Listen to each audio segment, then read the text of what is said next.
Her message arrived at 2:14 a.m. A single line. "Can we talk? I'm outside." I stared at the screen, half awake, half numb, feeling the familiar emptiness settle at the base of my ribs. The kind of emptiness that doesn't scream, it waits, patient, cold. I didn't get up. Instead, I walked to the window and shifted the blinds just enough to see her. She was sitting on the curb, hoodie pulled around her face, knees pressed tight together like a frightened child. A suitcase beside her. It took me a moment to recognize her. 6 months. 6 months since she walked out of my life with the same casual shrug someone uses when changing a ringtone. Her new home had been the arms of her bad boy ex-husband, the man she swore she had left behind, the man she said had destroyed her once and would never get the chance again. But people like her always crawl back to their chaos. And when they do, they come broken. I watched her from behind the glass, watched her shiver, watched her search for me in the windows. I felt nothing, just a slow, steady breath filling my lungs, and the realization that she thought she could return to me, as if I were still the man she discarded, as if kindness meant weakness. I let the blinds fall shut, and I let her stay outside, alone. Back then, before the hollow months carved me into something calmer, colder, I believed her, believed every trembling apology, every "you're different, you're safe, you're the only one who truly sees me." She said her ex-husband was a ghost in her past, said I was the future she wanted. But the little shifts came early. A late-night call she took on the balcony, a message she cleared before I walked into the room. A sudden change in her perfume, a little heavier, a little bolder, something she once told me she wore back when she was a different person. When I asked if everything was okay, she smiled too quickly. "Of course, you worry too much, you're too sweet sometimes." Too sweet, too nice, too predictable. I remember the morning she left, just after breakfast, just after I told her she looked tired. She didn't argue, didn't hesitate, she only said she needed space to think. But her eyes weren't thinking. They were remembering. Someone else. I wanted to deny it, wanted to believe she simply needed time. But every silence, every half-lie, every distant gaze told me the truth long before she spoke it aloud. And when the confirmation finally came, when she admitted she'd been reconnecting with her ex for weeks, I felt the world tilt. Not violently, just slightly. Enough to wake me. Enough to end the version of me she once thought she could play. She left, moved out within an hour, took her clothes, her makeup, her plants, her excuses.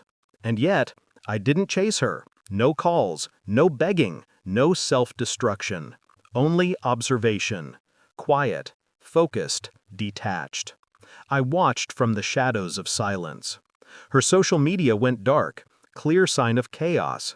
He posted cryptic messages, clear sign of conflict. Mutual friends sent me updates I didn't ask for, clear sign she was unraveling.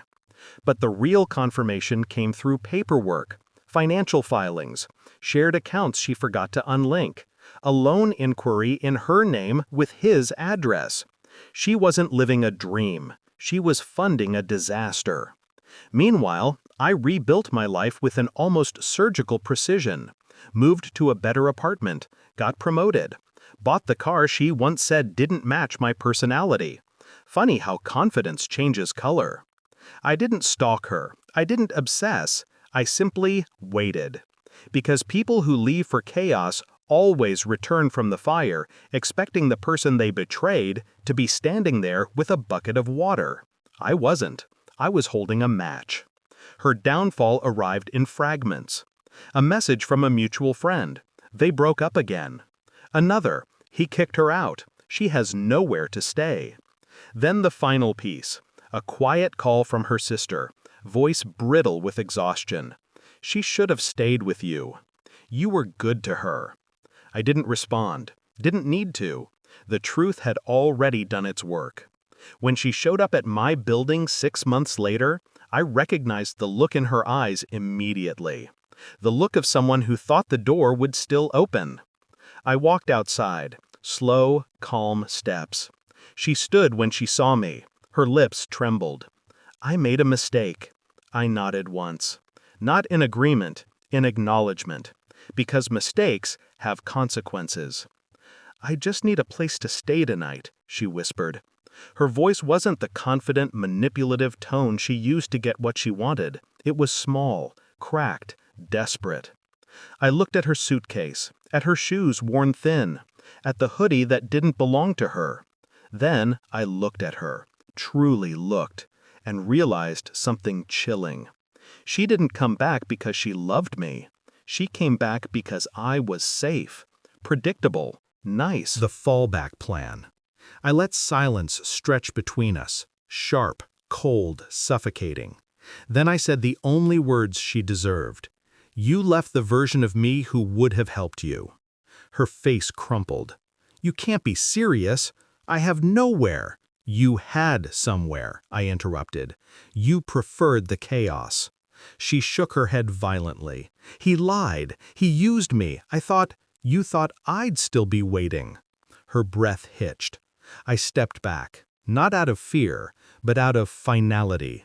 This isn't your home, I said quietly. Not anymore.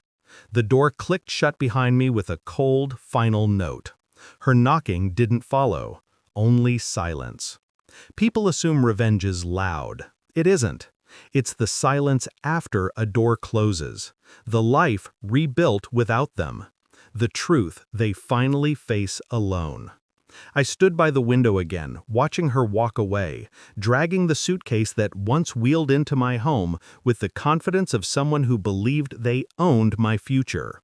But the man she betrayed is gone, replaced by someone she never saw becoming, someone who learned that kindness is not weakness until you let the wrong person touch it. She disappeared down the street, and I let her go without a single flicker of emotion. Not because I didn't care, but because I finally understood my worth, and the final truth settled quietly in my chest. Some people don't deserve the version of you they once had.